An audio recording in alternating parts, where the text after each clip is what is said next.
Welcome to pro tips. Please like, share and subscribe. अच्छा, तो 2400 तक के लेवल एसीसी में गोइंग फॉरवर्ड आते हुए दिखाई पड़ सकते हैं। अजय अग्रवाल सर हमारे साथ वापस जुड़ चुके हैं। Agarwal sir CFO and ED साइंट के मौजूद हैं हमारे साथ नंबर से बातचीत करने के लिए। अग्रवाल सर, सबसे पहला सवाल कंपनी के जो रीसेंट एक्विजिशन कंपनी ने किया है उसको लेकर, किस तरह का एक्विजिशन आप इसे देख रहे हैं?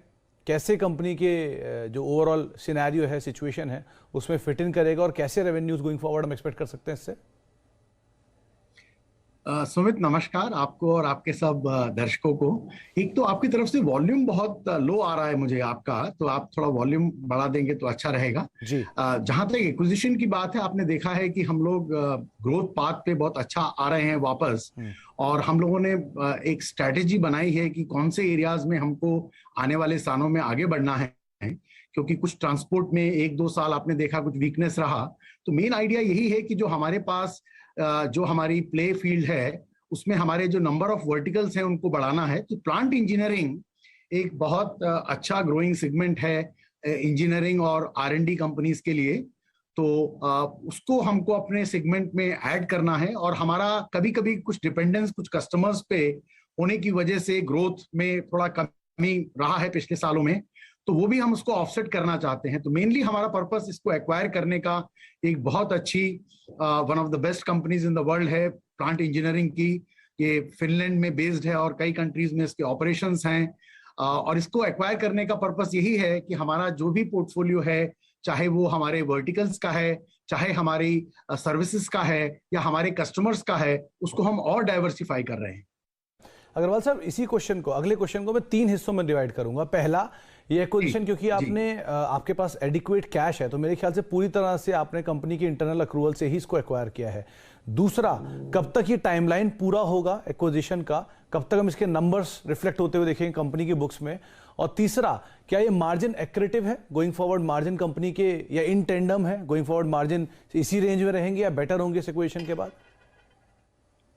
देखिए, मैं आपको और आपके दर्शकों को एक कॉन्फिडेंस दिलाना चाहता हूं कि हमारी काफी लर्निंग्स हुई हैं पिछले 10 साल में। हम लोगों ने 10 एक्विजिशन किए एंड कुछ एक्विजिशंस में हमने कुछ लर्निंग्स रही।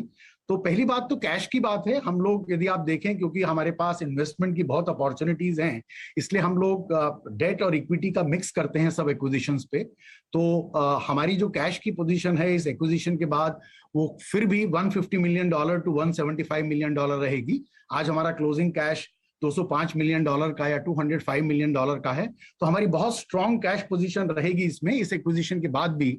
और उसके बाद भी we are again expecting very strong cash generation, क्योंकि कैश जनरेशन आप देखें, हमारा इंडस्ट्री लीडिंग कैश जनरेशन हो रहा है। 10% ग्रोथ के बावजूद हम लोगों ने डीएसओ को रिड्यूस किया और हम लोगों ने 65% का कन्वर्जन लास्ट ईयर में दिया है। तो कैश की पोजीशन पे आपको बिल्कुल भी चिंता करने की जरूरत नहीं है। हमारा ये मानना है कि कैश की पोजीशन हमारी बहुत स्ट्रांग रहेगी इसके बावजूद भी, और इसको हम डेट को भी इसमें इंक्लूड करेंगे इसकी फाइनेंसिंग में। जहां तक बुक्स की बात है, हम इसको क्लोज करने की कोशिश कर रहे हैं अगले एक हफ्ते 10 दिन में, और 11 महीने का हमारा इसका कंसोलिडेशन रहेगा इस साल के लिए, फाइनेंशियल ईयर 23, और आने वाले सालों में of course full year consolidation रहेगा। जहां तक इसकी इम्पैक्ट की बात है, हमने अगेन ये देखा है, क्योंकि हमने कमिट किया है कि हम लोग एक अच्छी मार्जिन कंपनी बनना चाहते हैं। और यदि आप हमारे लास्ट ईयर की परफॉर्मेंस भी देखें तो हमने काफी सारी ऐसी चॉइसेस की हैं जिसमें हमने क्वालिटी ऑफ मार्जिन पे हम लोगों ने फोकस किया है और कुछ रेवेन्यू का भी सेक्रीफाइस किया है। तो मैं आपको पहले साल में जरूर हमारा कुछ इंटीग्रेशन कॉस्ट वगैरह इन्वॉल्व है, तब भी ये अच्छी डबल डिजिट मार्जिन है। मगर ओवरऑल ये दूसरे साल से पूरी तरह से हमारी कंपनी की 13.7% हम लोगों ने मार्जिन दी है।